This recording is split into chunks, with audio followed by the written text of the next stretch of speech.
네, 오늘은 19번째 시간 리본 시리즈 방향을 되돌리다라는 제목으로 함께 은혜 나누겠습니다. 수련의 기간 동안에 방향에 대해서 이야기했습니다. 여러분, 믿음은 무엇입니까? 방향성입니다. 믿음은 여러 가지로 정의되지만 믿음은 방향성입니다. 내가 어느 방향으로 향하고 있느냐. 하나님께 방향을 돌린다는 것은 이 신학적으로 표현하면 아까 기호가 이야기했던 회개입니다. 회개는 나의 삶을 내려놓고 아버지께로 나의 삶을 맞추어가는 과정을 의미하죠. 방향을 돌려야 어느 방향이든 간에 발을 내디딜 때 내가 어디로 가는지 알 거 아닙니까?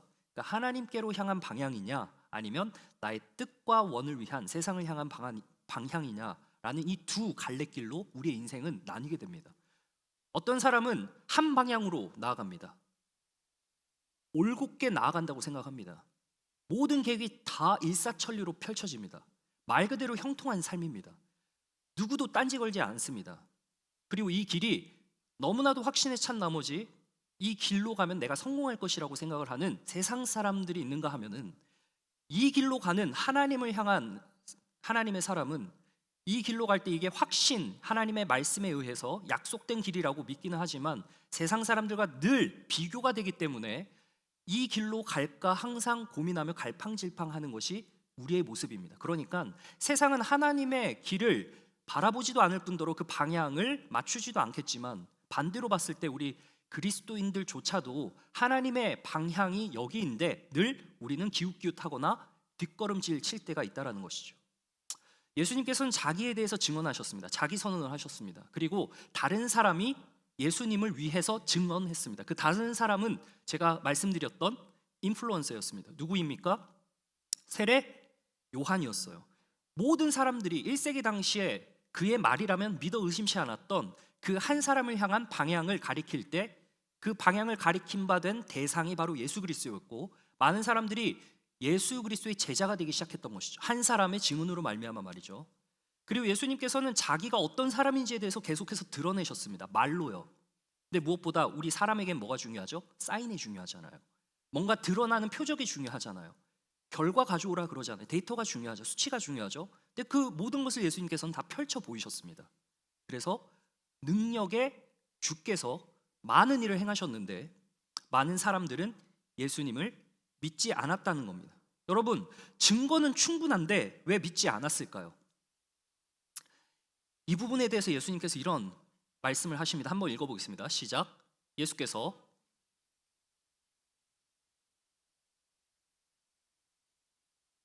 아이러니하지 않아요? 예수님께서 능력을 보여주신, 가장 많이 행하신 그 도시에서 사람들이 회개하지 않았다고 합니다. 정말 아이러니하죠. 내가 너희에게 이르노니 심판 날에 두루와 시돈이 너희보다 견디기 쉬우니라. 그러니까 예수님께서 가셔서 능력을 행하시는데 심지어 세상 사람들, 즉 예수님의 능력을 보지도 못한 사람들보다 더 못하다는 겁니다. 무슨 말이냐면 이런 거죠. 마음이 강팍해져서 또는 익숙해져서 우리가 하나님을 찾지 않는 그러한 모습이라는 겁니다. 여러분, 강팍하다는 건 뭡니까? 자존심이 센 사람이 강팍하기가 쉽습니다. 마음이 굳어지는 거거든요. 자존심이 용납이 안 되는 겁니다. 그때 당시 살았던 예수님이 갑자기 30대 청년으로 급작스럽게 딱 출연을 하시자 그동안에 쌓여왔던 모든 시스템들이 전부 다 교통정리가 안 되는 겁니다.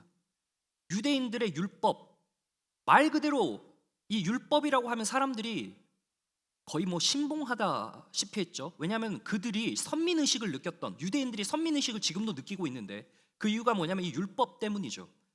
근데 이 율법이라는 체계 속에서 예수님께서 나오셔서 내가 그 율법의 주인이다라고 이야기를 하니까 막 정신이 없는 겁니다. 근데 심지어 예수님께서 능력도 행하니까 뭐라고 못하는 거죠. 그러니까 시골 잡배 출신, 누구도 알아주지 않는 이 갈릴리에서 사역을 하시고 나사렛 출신이고 베들레헴에서 태어나신 예수님께서 이렇게 등판하셔가지고 능력을 베푸시기 시작하니까 유대인으로서는 벙찌는 겁니다. 예수님께서 고등 학위를 가지고 계신 것도 아니고 랍비의 어떤 교육을 받으신 것도 아니고, 그런데 이제 갑자기 등판하니 이러니까 교통정리가 안 되기 시작하는 겁니다. 그러니까 유대인들의 입장에서는 마음이 시샘하고 질투하니까 강팍해질 수밖에 없는 겁니다. 그래서 예수님께서는 계속해서 내가 그다, 나는 아버지와 하나다, 아버지께서 일하시니 나도 일한다, 이러한 말씀을 하시니까 유대인들이 말 그대로 화가 나는 겁니다. 그러니까 그 자존심이라는 것이 계속해서 굳어지는 것이죠. 여러분, 반대로 은혜를 많이 받은 사람, 증거를 알고 있는 사람도 강팍함에 비례하는 익숙함이라는 것이 있습니다. 그 익숙함 때문에, 그 느낌 때문에 내가 방향을 되돌리지 않고 내 갈 길을 가는 사람들이 있다는 겁니다. 어차피 느낌 아니까 뭐 가다가 좀 아닌 것 같으면 한번 돌아서 주면 되죠. 뭐 하나님 계속 체크하는 거죠. 하나님 거기 있죠? 네, 제가 필요할 때 올 테니까 저에게 응답해 주세요. 제가 잠시만 이쪽으로 갔다가 좀 아닌 것 같으면은 그때 좀 옵션 몇 개를 더 두고 있다가 하나님께서 좀 부르시는 것 같을 때쯤에 제가 한번 가드리겠습니다. 이런 느낌인 거죠. 그러니까 은혜 받은 사람이 범하는 실수가 익숙함이죠. 여러분, 연인 사이에서도 익숙함에 빠져 무엇을 놓치지 말아야 돼요? 소중한 것을 놓치지 말라는 말이 있잖아요. 강팍함과 익숙함은 거의 비례하다시피 합니다. 여러분, 이 강팍함에 대해서 조금 더 이야기를 해보면, 우리 그 모세가 이집트 왕자 보셨어요, 여러분? 혹시 이집트 왕자 보신 분 있어요? 애니메이션으로나 뭐 이런 걸로, 그죠? 그 이집트 왕자인 모세가 어떻게 왕 위에서, 왕자, 그러니까 본인이 왕은 아니었지만 이제 왕의 그 식솔로서 이렇게 지내다가 나오게 됐잖아요, 그죠? 그러니까 유대인이었는데 본인이 이제 아는 거예요. 근데 히브리 사람이었는데 이 사람들이 노예를 이렇게 막, 히브리 노예들을 막 때리고 그러니까 열받아가지고 가서 주먹질 해가지고 패대기 치고, 그래서 이 사람을 죽였어. 그리고 나서 본인이 이제 도망간 거죠. 도망가고 나서 몇 년을 살았어요? 광야에서 40년을 살았습니다. 40년 동안 뭐 했죠? 양을 쳤잖아요. 목자인 거죠. 그러니까 시골 잡배 출신 마냥 거기서 40년 동안 일하다가 하나님 갑자기 딱 콜링하시더니 어디로 가요? 다시 컴백홈 하잖아요. 어디로 가요? 왕궁으로 갑니다. 근데 파라오가 딱 있어요. 아니, 히브리인이고 지금 우리를 속여가지고 지금 우리가 다 속은 상황에서 너무 열이 받을 거 아니에요. 근데 지금 와가지고 하는 말이 뭐라 그래요? 노예를 풀어주라고 그러잖아요. 너무 열이 받는 거죠. 근데 이 목자 40년 지낸 이 사람에게서 엄청난 능력이 나오기 시작하는 거예요. 10가지 재앙이 막 떨어지기 시작하는 거예요. 그러니까 그 자존심이 용납하겠어요? 하나님 앞에 굴복해야 할 파라오가 하나님의 능력을 모세라는 그 손끝을 통해서 펼쳐주신 그 일을 보면서도 그거를 어떻게 해요? 능력이 나타나면 나타날수록 계속 강팍해지잖아요. 왜 그렇습니까? 본인이 가진 파워 때문입니다. 파라오가 가진 제국의 파워 때문인 거예요. 그 배경이 있기 때문인 겁니다. 여러분, 우리가 하나님께 방향을 돌리지 못하는 것은 어쩌면 우리의 배경이 뒤에서 너무나도 튼튼하기 때문에, 내가 쌓아온 그 모든 배경들이 마치 하나님 앞으로 가면은 그것이 약간 주도권을 잃을까봐 라는 두려움 때문입니다. 그런 것이 있다는 거죠. 바로가 굴복하면 어떻게 돼요? 대제국인 이집트의 종교 질서가 무너집니다. 바로가 모세 앞에 굴복하면 어떤 일이 벌어져요? 정치의 권위가 떨어집니다. 바로가 모세 앞에 굴복하면 어떤 일이 벌어져요? 문화 체계가 바뀔 겁니다. 바로가 모세 앞에 굴복하면 어떤 일이 더 벌어질까요? 통제 구조가 완전히 싹 바뀌겠죠. 그러니까 그 뒷배경에 있는 그 탄탄한 제국의 기강이 무너질 것이라는 것 때문에 순복하지 못한 겁니다. 그것이 자신의 마음을 강팍하게 만든 거죠. 유대인들이 놀랍게 여겨 이르되 예수님께서 하시는 일을 보고 뭐랍니까? 이 사람은 배우지 아니하였거늘 어떻게 그를 아느냐? 여러분, 무슨 말이에요? 예수님께서는 능력을 펼쳐서 보여주실 뿐만 아니라 율법에 대한 것도 통달하고 계셨어요. 배운 적이 없는데. 왜요? 율법의 주인이 예수님이니까 그걸 다 아는 겁니다. 그러니까 유대인들이 시샘하기 시작하고 마음이 강팍해지기 시작했다는 겁니다. 그들에게는 증거가 부족해서 예수님을 부인한 게 아닙니다. 그들의 마음이 강팍해졌기 때문입니다. 여러분, 우리에게 주어진 증거가 부족해서 우리가 예수님을 잘 못 믿는 게 아닙니다. 우리의 마음이 강팍하거나 익숙하거나 둘 중 하나의 기로에서 우리가 하나님께 나아갈 때 내가 포기해야 되는 것들이 뭔가 있을 것 같은 느낌 때문에 우리가 주저한다는 것이죠. 그러나 예수님은 우리의 전체를 원하십니다. 예수님은 우리의 전부를 원하십니다. 사랑하는 여러분, 예수님께서 자신의 모든 생명을 내어주셨습니다. 그래서 우리를 비용 처리하셨습니다. 우리는 기회비용을 따집니다. 예수님께서 우리에게 베풀어 주신 자신의 생명값이 우리는 하나님 앞에선 기회비용이 되는 경우가 많다는 겁니다. 다시 말하지만 너무 잃을 것이 많기 때문입니다. 우리의 배경이 탄탄하기 때문입니다. 여러분, 이 세 가지로 제가 좀 나누려고 합니다. 한번 따라해 보겠습니다. 삶의 결정권, 이게 비용입니다. 내가 예수님을 따를 때 삶의 결정권을 내어드려야 한다는 이 명확한 사실 앞에서 우리가 주저하게 됩니다. 삶의 결정권 앞에. 두 번째, 방향 설정권. 따라해 볼까요? 방향 설정권. 내 방향이 내가 뜻하는 내 쾌락대로 가는 것이 아니라 이제는 하나님의 뜻대로 방향을 설정해야 된다는 이 비용 처리 때문에 우리가 어려워하는 겁니다. 자, 마지막 세 번째, 해석 결정권. 내 삶을 내가 해석하는 것이 아닙니다. 말씀에 의거해서 내가 해석해야 되는 그 믿음의 비용, 기회, 비용, 이 모든 것이 우리가 이제 갈림길에 서서 결정해야 되는 것입니다. 여러분, 예수님께서는 방향을 되돌리라라고 오늘 말씀하고 계십니다. 사랑하는 청년 여러분, 우리는 이 세 가지를 통해서 어디서 방향을 돌리고 어디서 한 발짝 내디딜지를 오늘 함께 생각해 봤으면 좋겠습니다. 예수님께서는 그 결정권, 특히 삶의 결정권에 대해서 이렇게 말씀하시는데요. 한번 읽어보겠습니다. 밑에입니다. 시작. 그러나 너희가, 여러분, 생명의 기회비용을 우리는 이제 너무나도 중요하게 생각하죠. 목숨이 걸렸는데 돈을 투자 안 할 사람 있겠습니까? 병상 위에 누워 있는데 고칠 수만 있다면 내 병을 모든 전 재산을 쏟아부어서라도 내 생명을 살리지 않겠어요? 그렇잖아요. 내 목숨과 바꿀 수 있는 건 이 세상에 어떤 것도 존재하지 않습니다. 내 목숨이 먼저예요. 내 생명이 먼저죠. 그러니까 이 비용 앞에서는 우리가 절대로 양보할 수 없습니다. 그런데 오늘 영생을 얻기 위해 내게 오지 않는다, 방향을 돌리지 않는다라고 이야기를 하는 것은 자신의 생명이 너무나도 중하기 때문입니다. 여러분, 한번 생각해 보십시오. 우리가 원하는 것들이 많습니다.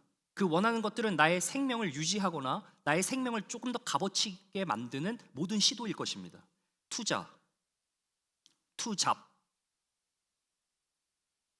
잡, 그리고 자기개발, 모든 것들이 나의 삶을 윤택하게 만들려고 하는 거 아니에요? 그렇죠. 그러니까 내 생명을, 건강 챙기는 거 왜 건강 챙기세요? 뭐 우리 지금 우리 때라야 뭐 좀 약간 라인도 만들고 또 좋게 보이려고 하는 그런 것도 있겠지만 우리가 좀 나이 들어가면서 이 건강의 문제 때문에 그렇잖아요. 결국 생명의 연장이죠. 나의 생명을 더욱더 가치 있게 값지게 만들기 위한 그 모든 것일 겁니다. 그러니까 거기에는 우리가 모든 방향을 다 돌려서 하게 된다는, 올인하는 겁니다. 거기에. 그렇지만 예수님께 딱 돌리는 순간 이제 주저하게 되는 것이죠. 왜냐하면 예수님은 우리를 산 제물로 삼으셨어요. 로마서 12장 1절에 보면은 너희는 거룩한 산 제물로 너희의 인생을 나한테 바쳐라라고 이야기를 하고 있습니다. 그러니까 어떻게 보면은 그 말씀, 오늘 이 말씀은 나의 모든 것을 원하시는 예수님의 음성일진데 이것이 우리는 쉽지가 않다는 겁니다. 왜 쉽지 않을까요? 딱 한 문장으로 요약하면 이 땅에 있는 물질에 매이기 때문입니다. 여러분, 여기서 돈에 매이지 않을 사람 어디 있겠습니까? 그래서 돈에 매이지 않으려고 우리가 어떤 헌신의 표현을 해요? 11조 드리는 거예요. 내 삶의 일부를 주님께 떼어드리는 그 첫 번째를 드림으로써 나의 모든 소유가 주님께로부터 왔다, 즉 하늘에 있는 것에 매이지 내가 땅에 있는 것에 매이지 않는다라는 표현을 그렇게 하는 겁니다. 감사한 건 왜 드립니까? 나에게 있어서 하나님께서 주신 그 소중한 감사의 일부를 감사한 표현으로 드리는 겁니다. 이 모든 것이 훈련이죠. 땅에 매이지 않으려는 훈련입니다. 여러분, 뭔가를 하나 하더라도 노력이라는 걸 해야 됩니다. 뭔가를 하나 이루기 위해서는 적어도 무엇인가 내가 시간과 에너지를 들여야 하는 그런 노력이 있어야 내가 그걸 취득하고 획득할 수 있다는 건 너무 상식적인 이야기일 것입니다. 따라서 이러한 원리를 새겨두신 이 땅 가운데 하나님께 우리를 만드셨기 때문에 하나님을 향한 우리의 영적인 마음의 표현도 비슷하다는 겁니다. 아니요, 동일합니다. 이 땅에 있는 물질에 매이지 않을 사람 없지만 이 땅에 있는 물질을 하나님께 기꺼이 드릴 수 있는 사람, 이 땅에 있는 나의 것을 주님께 기꺼이 드릴 수 있는 사람, 그러한 사람 되시기를 예수님의 이름으로 축원합니다. 여러분, 이러한 복된 우리의 삶이 되어야 한다는 겁니다. 무지해서 예수님께 무지하기 때문에 예수님께 안 나오는 게 아닙니다. 그들도 알고 있어요. 마음속으로는 마음이 강팍해졌을 뿐이지 알고 있어요. 이미 충분한 증거도 있습니다. 율법에 대한 해석도 너무나도 잘 하고 계십니다. 마음속으로는 알지만 그들의 마음이 강팍해졌습니다. 왜? 계산이 먼저 딱 떠오르거든요. 내가 예수를 인정하는 순간 내가 그동안에 쌓았던 모든 율법, 그리고 그 율법 위에서 내가 지금 직업을 가지고 있고 사람들의 존경을 받고 있는데 이 모든 것을 방향성을 돌려 예수님께 드려야 된다고 라는 그 위기의 순간 계산이 먼저 딱 오는 겁니다. 증거가 충분해도 주저한다는 것이죠. 여러분, 우리의 삶의 주도권이 주님께 있음을 믿으셔야 합니다. 우리의 삶의 주권은 주님께로부터 나옵니다. 오토리티의 출처는 주님이십니다. 근데 우리는 우리의 삶의 방향키를 내가 쥐고 있습니다. 내가 주인입니다. 나에게 오토노미가 있습니다. 내가 마음껏 할 수 있습니다. 물론 자유의지가 주어졌죠. 그래서 우리는 두 갈래 길에 서 있는 겁니다. 내가 그 방향키를 누구에게 펼 것인가. 이 땅의 물질에 매일 때 우리는 절대 절로 갈 수 없습니다. 우편으로 갈 수 없습니다. 하나님의 길로 갈 수 없습니다. 읽어주세요. 시작.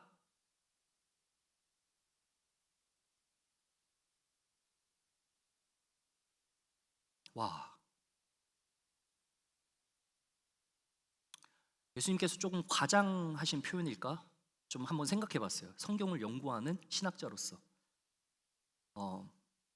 한 청년이 찾아옵니다. 주님, 내가 영생을 얻고 싶습니다 라고 찾아와요.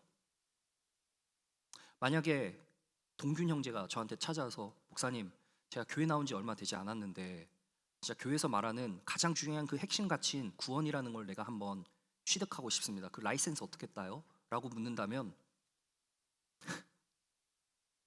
길이요 진리요 생명이신 예수님께 그 모든 해답이 있다라고 이야기를 하겠죠. 네, 그렇게 얘기할 겁니다. 실제로도. 왜냐하면 그 믿음은 예수 안에 있는 믿음이기 때문에 예수님이 우리에게 주셔야 우리가 그걸 믿을 수 있습니다. 근데 예수님께서 이 청년한테 한 가지 부족한 게 있었다는 걸 알고 있었습니다. 그게 뭐냐면 이 청년은 율법을 잘 지키는 청년이었습니다. 그러니까 십계명을 잘 지키며 살아갔어요. 법을 따라갔어요. 근데 한 가지 치명적인 이 사람이 땅에 매여 있는 것을 알고 계셨습니다. 그게 돈이었습니다. 왜? 부자 청년이었거든요. 그러니까 이 청년의 배경을 딱 두르고 있는 것이 든든한 뒷배가 되는 것이 돈이었기 때문에 그의 삶의 여유가 그를 율법을 지키는데 본인이 좀 으쓱하면서 살아갈 수 있도록 만들어준 하나의 일 수도 있죠. 율법은 여러분 아무리 지키려고 지킬래야 제대로 지킬 수 있는 것이 아닙니다. 근데 본인이 돈으로 해결하면 다 된다고 생각을 했을 겁니다. 돈으로 해결하면 모든 것이 다 된다라고 생각을 했을 겁니다. 그렇기 때문에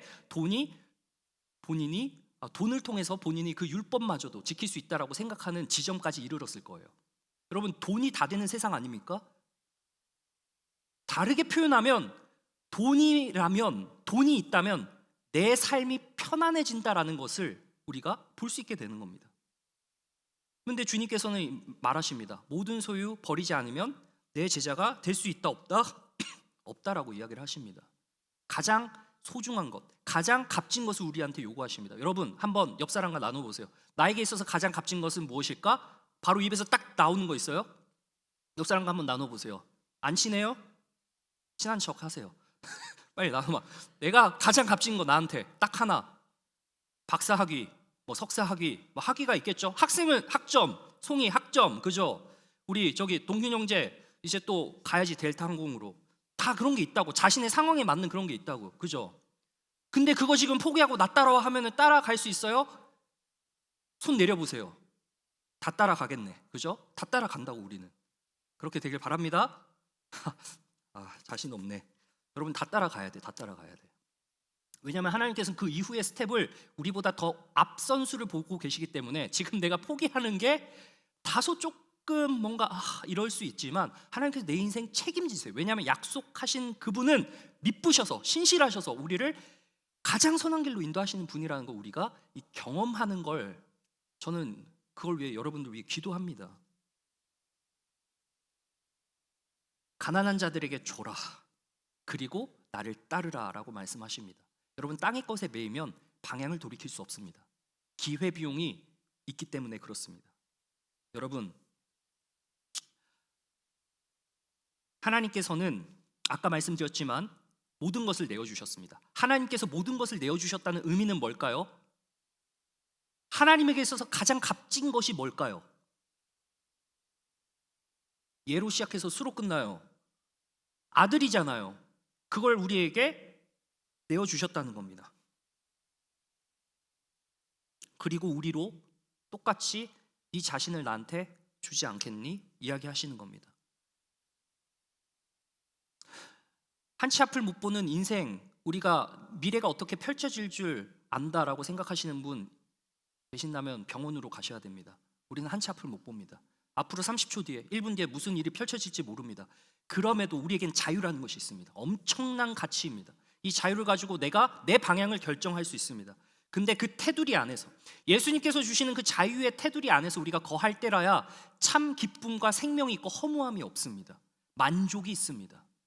이쪽으로 가면 갈수록에 쾌락으로 잠깐 기쁠 수는 있지만 금세 찾아오는 허무함과 갈증이 나를 계속해서 갉아먹는다는 겁니다. 진정한 자유가 아닙니다.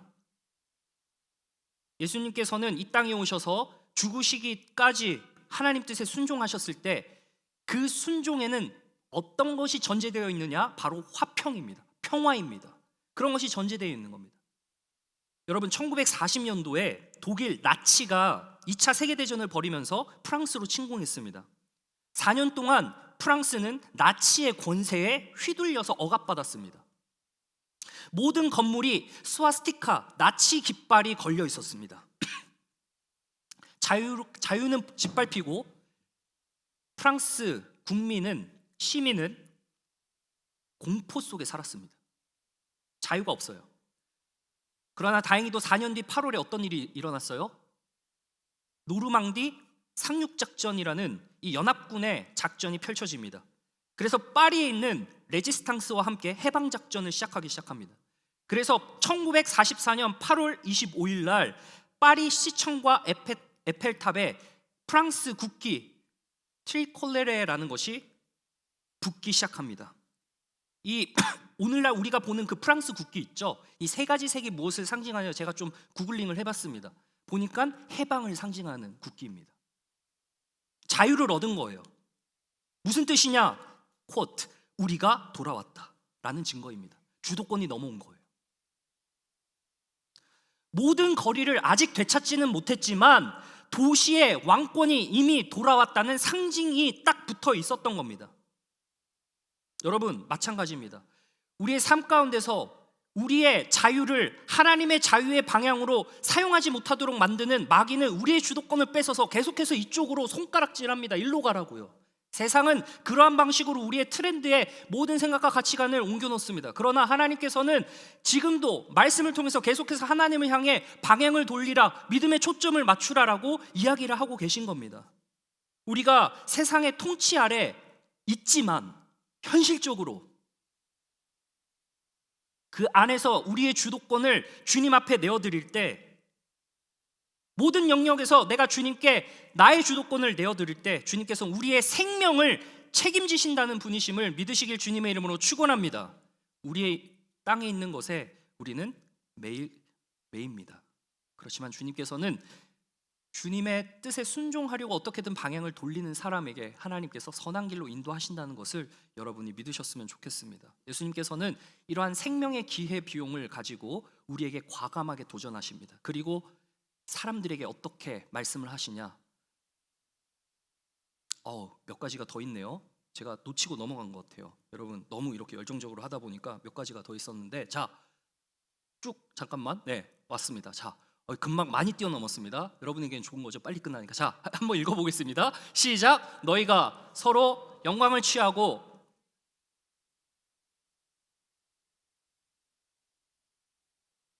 네, 여러분 사람은 이 명예라는 것에 취합니다. 그죠? 그러니까 생명을 위해서 내가 어떻게든 나의 삶을 값지게 만들어 나가기 위해서 계속해서 세상의 트렌드에 조금 부합하려고 하고 맞춰가려고 하고, 물론 필요합니다만 우리의 본질은 이제 주님께 있잖아요. 그래서 우리가 이쪽으로 가려고 하는 것을 어떻게든지 잘 해석해내서 주님께로 흘러가도록 만드는 것이 이제 우리 삶의 숙제인데, 이 가운데서 명예에 취해버리면요, 그러니까 뽕에 취해버리면 이제 이쪽으로 못 와요. 쉽게 못 옵니다. 사람들이 인정해주고 사람들이 막 괜찮다 해주고 그러면은 이 길이 맞는 줄 알아요. 그렇지 않아요. 서로에게서 오는 영광 무엇입니까? 사람에게 인정받는, 사람을 위한 그러한 영광과 명예라는 겁니다. 이때 당시에는 culture 있었습니다. culture of shame and honor system. 그러니까 이 사람에게 영예를 수여하고 이 사람의 수치를 굉장히 깎아내리는 그러한 문화 속에 살고 있었던 이 유대인들이기 때문에 이 명예라는 것은 굉장히 중요한 거였습니다. 여러분, 우리에게도 체면이라는 것이 있잖아요. 대한민국 사람 체면 굉장히 중요하게 생각합니다. 그러니까 이제 어르신들 막 이렇게 쉬쉬거리고 뭔가 얘기하려고 하면 최대한 막으려고 하고 막 입 막고 막 그러잖아요. 뭔가 말 못하게 하려고 하고 뭐. 근데 저는 깜짝 놀란 게, 이제 저도 코리안이니까 여기 왔는데 뭐 자신의 말을 너무나도 편하게 이야기하더라고요. 그냥 so free, 그냥 막 이야기하더라고요. 와, 저런 거 말하고 부끄럽지 않나? 막 이런 생각도 들었는데, 아무튼 이 시기에도 이러한 우리나라와 비슷한 체면의 문화가 있었기 때문에 영광에 대해서 굉장히 중요하게 생각했어요. 그런데 그 영광이 누구를 향한 영광이에요? 알렐루스, 서로를 향한 영광이었어요. 주고받고 하는 겁니다. 여러분, 칭찬 주고받고 하는 게 좋은 거잖아요. 왜 좋아요? 자존감을 세워주니까. 그죠? 저도 한 사람 한 사람 보면 칭찬할 것들이 딱딱딱 떠올라요. 근데 이제 칭찬이 많이 이렇게 가면 어떤 부작용이 생길까요? 자기가 뭔가 된 줄 알죠. 물론 이렇게 그런 마음을 가지진 않겠지만, 또 칭찬을 많이 하다 보면은 약효가 떨어져서 그냥 익숙해지잖아요. 그러니까 이제 칭찬이 칭찬 같지 안 들리는 거야. 그러니까 조금 더 이렇게 수치가 높은, 나의 도파민을 때려줄 수 있는 칭찬의 어떤 정도가 필요한 거죠. 그러한 모습으로 나아가는 겁니다. 세상은 보이는 영광을 좋아합니다. 그러나 하나님께서는 서로에게 취할 수 있는 영광이 아니라 보이지 않는 하나님의 영광을 구하기를 원하십니다. 여러분, 그러니까 이 믿음이라는 거는, 제가 설교를 준비하면서도 이거 청년들한테 어떻게 녹여내서 설교를 해야 될까? 모든 것이 보이지 않는 거야. 우리는 보이지 않는 거에 결단해야 돼. 보이지 않는 거에 우리 생명을 걸어야 돼. 보이지 않는 거를 위해서 우리가 나아가야 돼. 그냥 소망이라는 것과 믿음이라는 거 하나 붙잡고, 그리고 사랑 가운데서 그거를 격려하면서 같이 갈 수 있다라고 복돋아주는 그러한 말로 공동체 안에서 한 방향 바라보고 하는 게 얼마나 힘든지. 저는 천국 가면 하나님께 따질 것 같아요. 하나님 진짜 어려웠습니다. 설교한다고. 와, 하나님께서 그냥 이렇게 머리 한번 쓰다듬어 주시면서 수고했다 야, 아유, 이랬으면 저는 참 이렇게 모든 그런 마음의 짐들이 확 씻겨 내려갈 것 같은데, 주님께서 이걸 요구하시는 겁니다. 서로를 위한 영광을 취하지 말라고요. 남에게서 오는 인정 욕구 때문에 너무 쪼그라들 필요도 없고요. 남에게서 인정 못 받았다고 서운해할 필요도 없습니다. 여러분, 하나님은 알고 계시고 나의 삶이 지금 누구를 위한 삶인지를 여러분들이 기도하심으로 구할 때 하나님께서 그것을 다 영광으로 받으신다는 것을 믿으시길 바래요. 당장 손에 잡히지 않을 수 있습니다. 손에 잡히지 않는 것 때문에 고생하는 것이 우리의 믿음의 삶입니다. 그러니까 손에 보이는 잡힐 만한 것을 위해서 우리가 방향을 계속해서 잘못 나아가게 되는 우리의 연약함이 있다는 것이죠. 이 땅에 물질의 것에 매일 때 돌이킬 수 없습니다.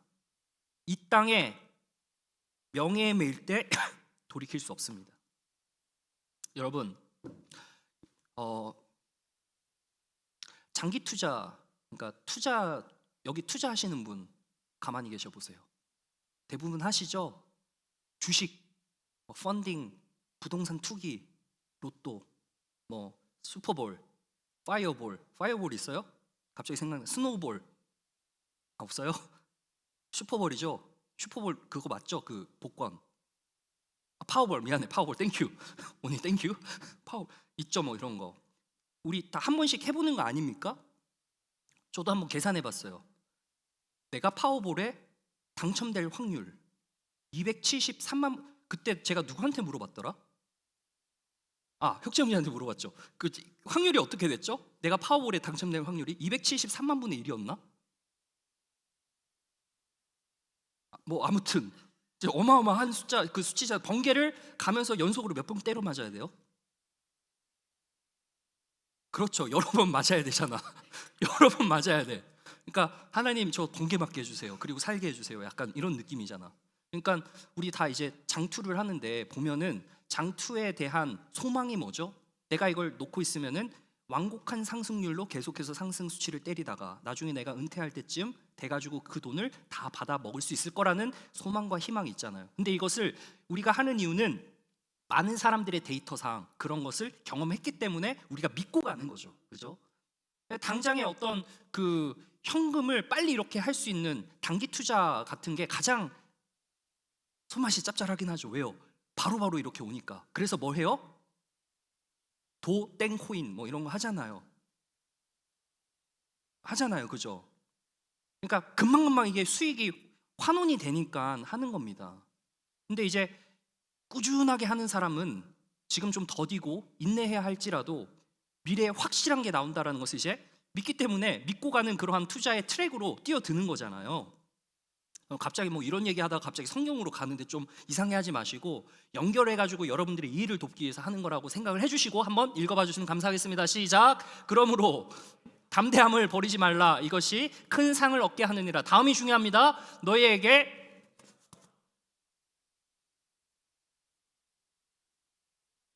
여러분, 우리에게는 이 믿음이라는 보이지 않는 것을 하나님께서 주시는 영광, 하나님께 돌려드리는 영광을 위해서 보이지 않는 길을 가는 것이 너무나도 어려운 겁니다. 그러나 모든 선진들, 믿음의 선배들은 이러한 믿음의 길을 걸었다는 겁니다. 여러분, 모세가 파라오한테 대항해가지고 이 모든 식민 뭐라고 그럽니까? 이 노예들을 전부 다 탈출시켜가지고 어디로 가요? 어떤 한 산에 도착합니다. 그 산에서 율법을 받아요. 무슨 산이죠? 저 시티 안에 있는 산, 시내산에 가요. 그래서 시내산에서 딱 올라갔다가 40주야를 머무는데 거기서 모세가 어떻게 해요? 더디 내려옵니다. 그러니까 사람들이 인내하지 못하고 본인의 영광을 취하려고 금송아지 만들잖아요. 금송아지 만들다 어떻게 됐어요? 다 박살난 거죠. 왜요? 하나님께서 받으실 영광에 대해서 굉장히 중요하게 생각하십니다. 사람을 만드셨을 땐 하나님께서 사람으로 하여금 자신의 일을 맡기시면서 그 맡긴 일을 할 때 사람이 영광 받도록 하셨어요. 그런데 죄가 들어오고 나서 그 영광이 왜곡되기 시작하니까 자신의 영광을 위해서 사용하는 사람들, 특히 오늘 본문에 보면은 더디움을 보고 인내하지 못하고 그냥 자기들이 좋은 대로 예배의 대상을 만들어 놓고 예배하기 시작하는 겁니다. 여러분, 우리의 방향은 세상을 향할 때 우리는 어쩌면 세상의 트렌드를 예배하고 있는 것일지도 모르겠습니다.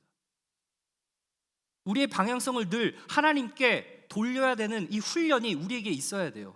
왜냐하면 훈련되지 않으면 우린 금세 무너집니다.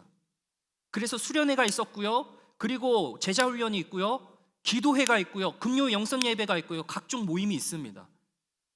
그럼 모임의 습관을 회복하고 우리가 주님께 나와서 우리의 방향성을 늘 돌리시기를 간절히 부탁드립니다.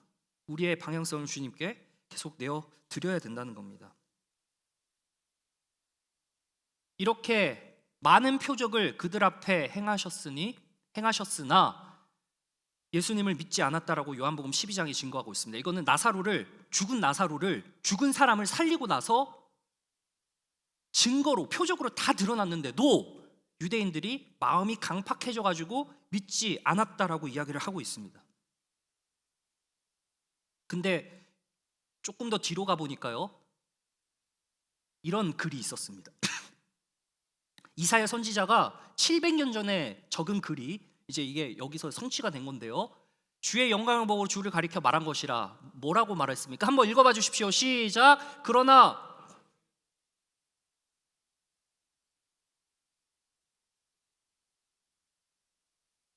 뭐 때문에 믿지 못했어요? 두려움 때문에 믿지 못했다는 거예요. 왜요? 내가 믿는 순간, 내가 이 길로 가는 게 맞다라고 이야기하는 순간 사람들은 우리를 비웃기 때문에 그게 두려운 거죠. 다음, 그들은 사람의 영광을 하나님의 영광보다 더 중하게 여겼다는 겁니다. 더 사랑했다는 겁니다. 여러분, 이게 우리의 본질입니다. 우리의 모습입니다. 까발려진 러한 모습이 우리는 하나님의 영광보다 사람의 영광을 취하는 쪽으로 가기 때문에. 왜? 보이니까 그게 편하잖아요. 그렇게 인정도 받고 그런 국뽕에 취해서 뭐에 취해서 다 취해서 이렇게 가는 겁니다. 근데 그렇게 하지 않는 순간 두려움이 찾아오는 거죠. 야, 이 길 가가지고 나한테 좋은 게 뭐가 있어 라고 생각을 하는 겁니다. 마지막입니다. 예수님께서 이런 기회비용에 대해서 우리들에게 뼈 때리시는 말씀을 하셨습니다. 함께 읽어봅니다. 시작. 그러나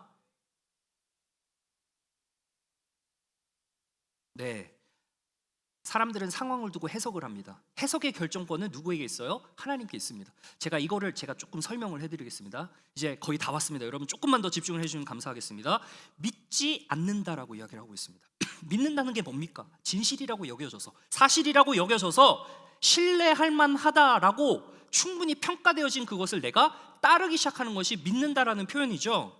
여러분, 근데 어떤 걸 믿지 아니하거든이라고 말씀하셨어요? 그의 글. 여기서 그의 글이라고 하는 것은 모세의 글입니다.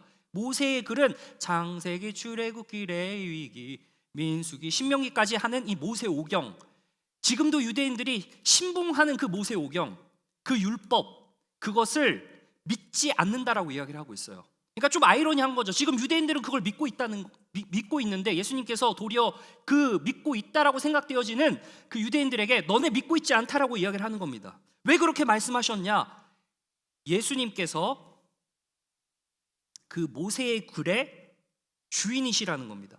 너희가 율법을 예수 그리스도 없이 읽는다라고 이야기를 합니다. 따라서 사실상 모세의 글을 믿지 않고 있다라고 하는 거죠. 왜?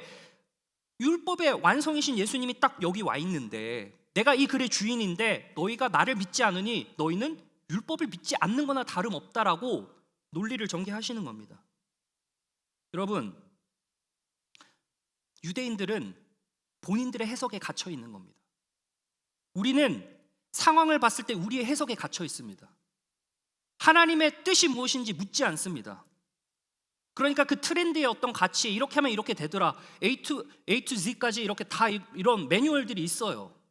그걸 따라가면 이제 편한 겁니다. 그러나 제가 여러분들께 도전하는 것은 어떤 일이 벌어졌을 때 나의 마음을 불편하게 하는 그것, 심지어 나의 마음을 불편하게 안 한다 하더라도 내가 늘 무시로, 수시로, 내가 그냥 딱 고정해서 자리에 앉아서 기도하는 그 순간 말고도 내가 날마다 주님과 동행하는 대화가 있어야 된다는 거죠. 그때 주님께서 주시는 그 분별함이 하나님의 길이라는 것을 우리가 깨달아 알아야 된다는 겁니다. 여러분, 감정이 기준이 되어서도 안 되고요, 상황이, 나를 이끌고 가는 상황이 최종 해석제가 되어서도 안 되는 겁니다. 로마서 마지막 10절, 2절, 4절까지 보고요, 제가 하나님의 해석은 무엇인지 조금 더 설명을 마치겠습니다. 한번 읽어보겠습니다. 시작. 내가 증언하노니 그들이 하나님께 열심히 있으니 올바른 지식을 따르는 것이 아니니라. 여기서 그들은 율법을 따라가는 유대인들을 말하고 있습니다.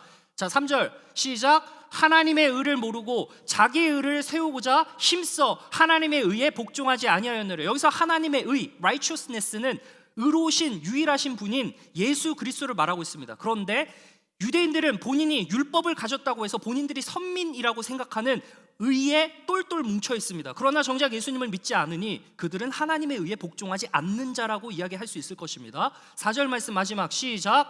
그리스도는 모든 믿는 자에게 의를 이루기 위하여 율법에 예수님이 주인이시라는 겁니다. 모든 해석의 결정권자시라는 겁니다.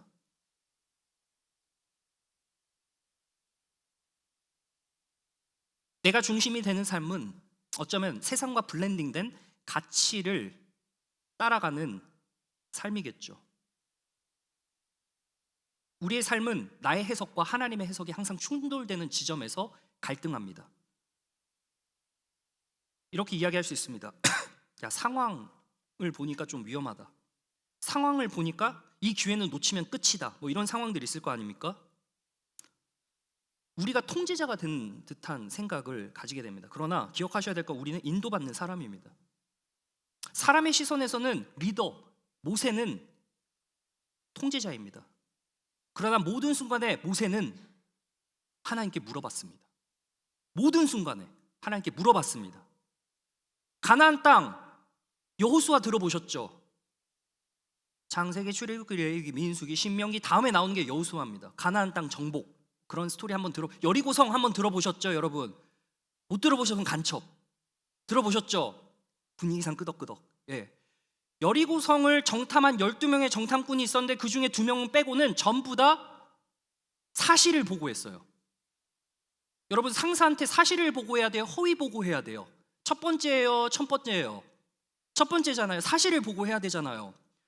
물론 이 2명의 정탐꾼이었던 여호수아와 갈렙도 사실을 이야기했습니다. 적과 꿀이 흐르는 땅이고요. 거기에는 뭐가 좋고요, 뭐가 좋고 뭐가 좋고. 근데 여기에 있는 사람들을 봤습니다. 그곳에 지금 정착해 있는 정착민들이 엄청나게 막 이렇게 막 여기 문신 있는 형님들, 큰 형님들 막 거기 계신다. 우리 가면 이제 끝난다. 가면 안 된다. 이런 사실에 입각한 보고를 했습니다. 그러나 하나님의 렌즈로 봤을 때 하나님이 이건 약속하신 땅이니까 너희 들어가라고 했으면은 들어가는 겁니다.